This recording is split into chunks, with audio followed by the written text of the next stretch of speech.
கன்னிக்கு கண்டக சனி 7ல் வரார் சனி. கண்டக சனி திருநள்ளாறு தான். திருநள்ளாறு நலத்தீர்த்தத்தில் போய் கை கால் கழுவிட்டு அதே கோயிலில் 1 கிலோ நல்லெண்ணெய், 1 கிலோ பசு நெய், 100 கிராம் விபூதி, 100 கிராம் குங்குமத்தை கொடுத்து கோயிலில் வச்சு பாதத்தில் வச்சு சனி பகவான் பாதத்திலே சிவ பாதத்திலே வச்சு எடுத்துன்னு வந்துருக்கேன். தீபத்துக்கு எண்ணெய்களையும் நெய்யும் கொடுத்துரு.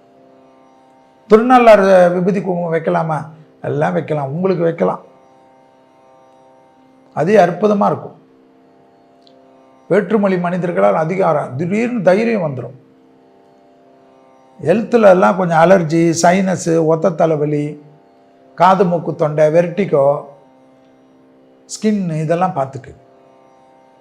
எதில் கவனமாக இருக்கணும்? சனி 7ல் இருந்தால் குடும்பத்தில் குடும்பம் கெட்டு போகிறது, டைவர்ஸ் ஆகிறது, சண்டை வர்றது, போலீஸ் ஸ்டேஷன் போகிறது, ஃபேமிலி கோர்ட்டுக்கு போகிறது, பிள்ளைங்க ஒரு பக்கம், அம்மா ஒரு பக்கம், புருஷன் ஒரு பக்கம், இதெல்லாம் வரும்.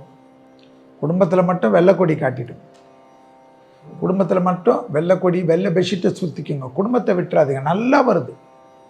தொழில் மாற்றம், இடமாற்றம், வீடு மாற்றம், மனை மாற்றம், உத்தியோக மாற்றம், வார்த்தைக்கு மதிப்பு மரியாதை கூடுவது, தாய் வழி உறவு, தந்தை வழி உறவு, பூர்வீகத்தில் இருந்த பிரச்சனை தீர்வுது, தேக ஆரோக்கியத்தில் 1 நாள் 2 நாள் மருத்துவமனையிலிருந்து எல்லாத்தையும் கிளியரன்ஸ் ஆகி சின்ன சர்ஜரி, டே கேர் சர்ஜரிலாம் பண்ணி தெம்பாக வருது. இதெல்லாம் யாருக்கு? கன்னிக்கு. ஆனால் எங்கே ஜாக்கிரதையாக இருக்கணும்? லவ்வர்ஸ் விஷயத்தில் கூட யாரையும் பஞ்சாயத்தெல்லாம் விடாதீங்க.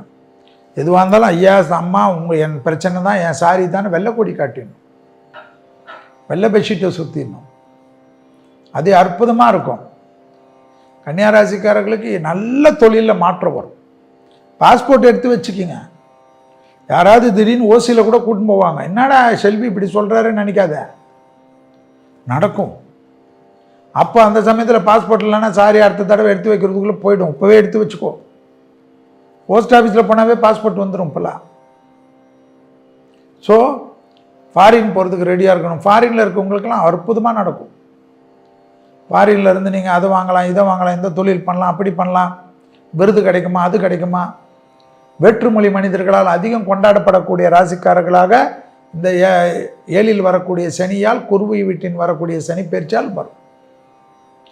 ஆனால் தயவுசெய்து குடும்பத்தை பார்த்துக்கோங்க. பணம் வந்து, சொத்து வந்து, பேர் வந்து, புகழ் வந்து, விருது வந்து, அவார்டு வந்து, குடும்ப பிரச்சனை என்ன பண்ணுங்க?